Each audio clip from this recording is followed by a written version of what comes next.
Up, up, up, up, up. Down, down, down, down, down.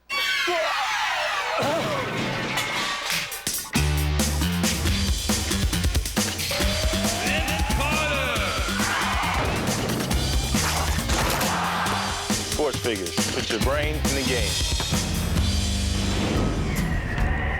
Basketball players like Vince Carter get some pretty amazing air, right? It almost seems like they can hang in the air as long as they want, like they're floating. How long do you think Vince Carter is in the air when he goes to dunk? He's probably up there for about 4.5 seconds. Over 3 seconds. 40 seconds. How long? I'd say about 4 seconds. 40 and 4 seconds. 3 seconds. 5 to 6 seconds. I'll take a guess he's in the air for 3.9 seconds. A really long time.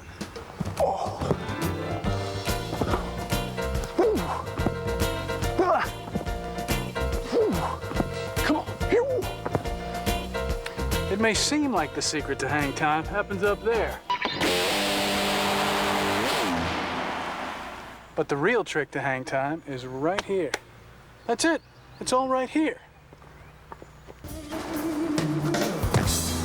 To help us take a look, we've got former Tar Heel and NBA All-Star Vince Carter. He spent plenty of time in the air. Vince, is there anything you can do to stay in the air longer? When my feet leave the ground, I become a projectile. So what does that mean? A projectile is something that we launch in flight that we can't control.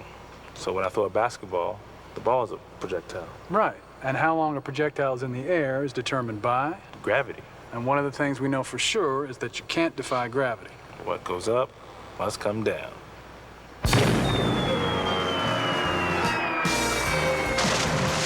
If I do this, but if I do this, we apply a force to launch a projectile. That force has to be stronger than gravity. The instant we stop applying that force, and the object's in the air, gravity's the only force, and it pulls the ball down. And gravity pulls down every projectile at the same rate, no matter how much it weighs. So whether it's this basketball or this bowling ball, they're both going to hit the ground at the same time.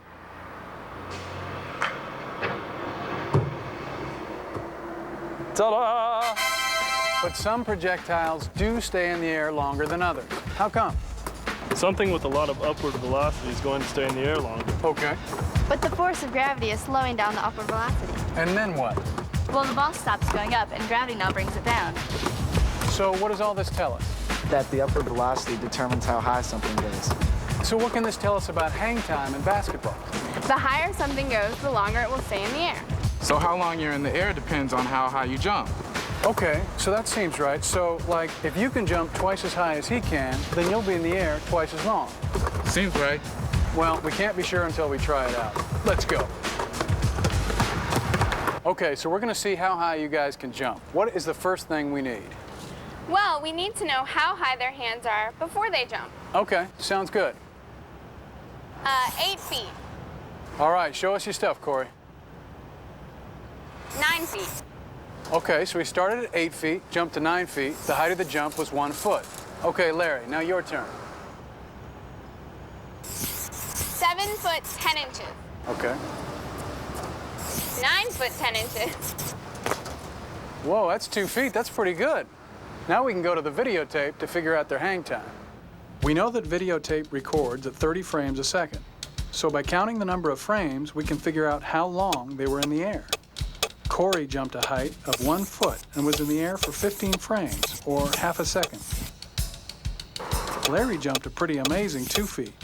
If we count the number of frames, we get around 21 frames. That's only 0.71 of a second. So what happened? He jumped twice as high, but was only in the air around 20% longer. So jumping twice as high doesn't mean you get twice the hang time.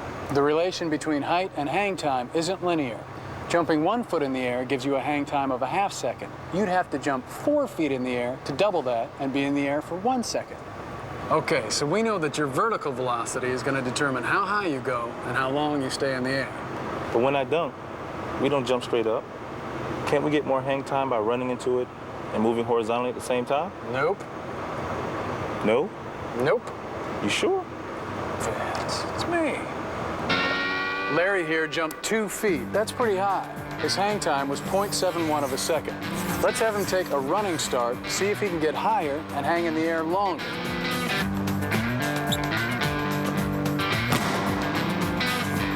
Let's go to the videotape. We won't worry how high Larry goes because we know that if he's in the air longer, he went higher. Larry was in the air for 19 frames, a fraction less than his standard jump. That's only 0.63 of a second. So Larry here actually got a little less hang time with a running start. Now, we know he had vertical velocity because he went up. But he also had horizontal velocity because he traveled down the court. So what does that tell us? That horizontal velocity doesn't keep you in the air longer. That the two velocities are independent. They don't affect each other. We know that a basketball player can't get any hang time out of a running start because in physics, we know that a projectile's horizontal and vertical velocities don't have anything to do with each other. It may seem strange, but it's true. If I throw this ball straight out from a height of 4 feet and I drop this ball from a height of 4 feet, they're both going to hit the ground at the same time. One ball landed further away horizontally than the other, but they both dropped vertically the same distance, so they had to hit at the same time. Gravity does not mess around. It pulled both balls down at the same rate. So the higher you go, The longer I stay in the air. now that we know how it works, let's take it through the jump. Vince, how do you jump? Well, you just jump, bend your legs, and push up. What if I told you that what you're really doing is accelerating your center of gravity? I might believe you. An object's center of gravity, or center of mass, is that point where an object's mass balances out. For some shape objects, like this ruler, you can just balance it to find the center of gravity. You can also spin something to find the center of gravity, because it will always spin around that point. For something hollow like a basketball, the center of gravity is in the center of the ball, even though there's nothing there.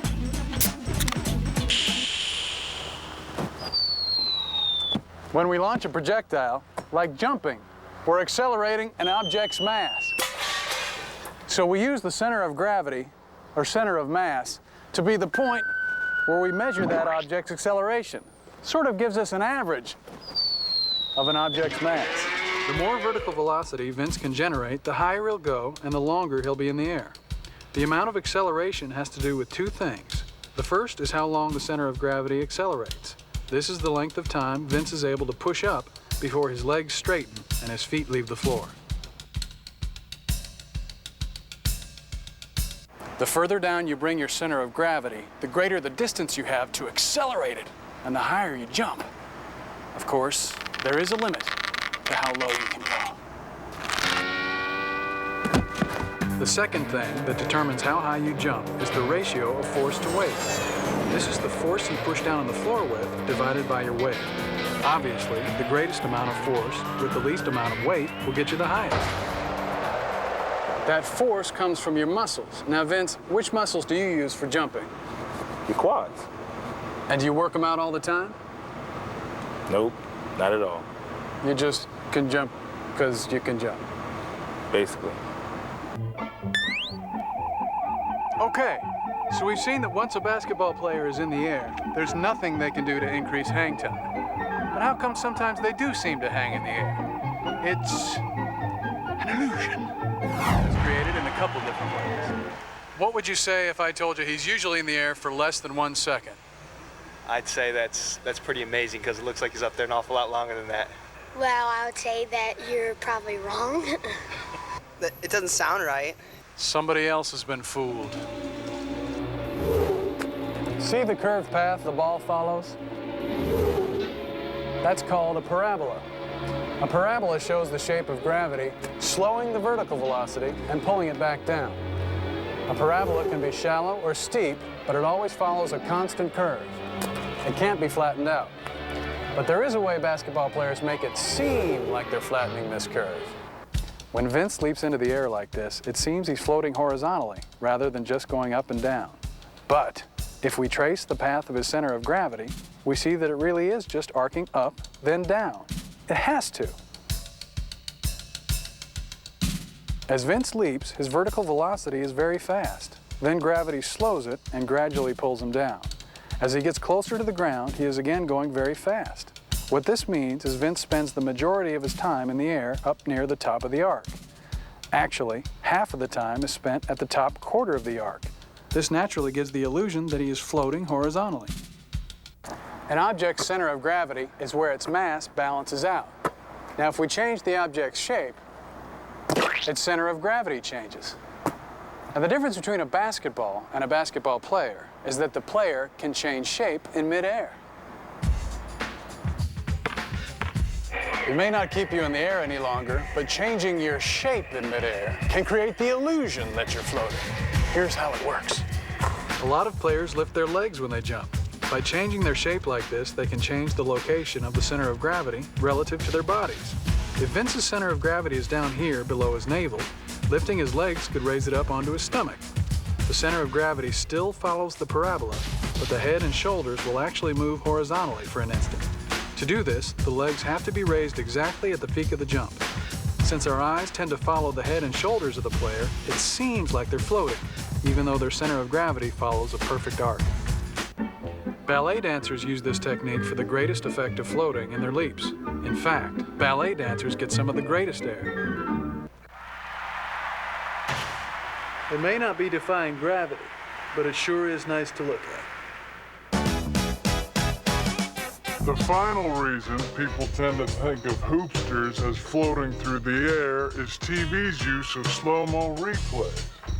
We get used to seeing these players hang in the air forever.